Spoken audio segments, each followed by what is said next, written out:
আপনি যদি আমার সাথে কিছু শেয়ার না করেন আমি কিভাবে আপনার জন্য পাত্র খুঁজবো বলেন তো? হ্যাঁ, আমি কোনো ভালো ছেলে যদি পায়াও যাই তার কাছে কি বলবো?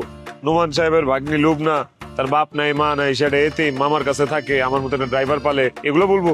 এই, আমি তোমাকে ঘটকালি করতে বলছি? একবারে মাতব্বরি করতে বলছে কে তোমাকে? আমি তোমাকে কখনো বলছি রাজীব আমার জন্য একটা ছেলে খুঁজে দাও? আপনি আমার কেন বলবেন? আমার একটা কর্তব্য আছে না, একটা দায়িত্ব আছে না? মেয়েদের সঠিক সময় বিয়ে করা উচিত। বিয়ের বয়স পার হয়ে গেলে মেয়েদের সৌন্দর্য আস্তে আস্তে নষ্ট হইতে থাকে। আপনার হইলো বিয়ের পারফেক্ট বয়স ম্যাডাম। এই বয়সে বিয়ে করলে আপনার জীবনটা সুন্দর হবে। তুমি তো মেয়েদেরকে নিয়ে বেশ ভালো রিসার্চ করো। মেয়েরা কোন বয়সে বিয়ে করলে সুন্দর থাকবে, ভালো থাকবে, এটা মেয়েরাই ভালো বুঝুক, তোমার এত তো বোঝার দরকার নেই। আপনার এই কথার সাথে আমি একমত হইতে পারলাম না ম্যাডাম। মেয়েদের বিষয়ে মেয়েদের থেকে ছেলেরা বেশি বুঝে, ভালো জানে। কারণ কি জানেন?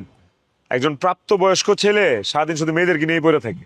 এই যে দেখতেছেন না, নাটক, সিনেমা, অথবা আপনি উপন্যাস ধরেন, গল্প ধরেন, যাই ধরেন না কেন ম্যাডাম, সবকিছুর কেন্দ্রবিন্দু এই মেয়ে, এই নারী। নারী দিয়েই কিন্তু শুরু হয়।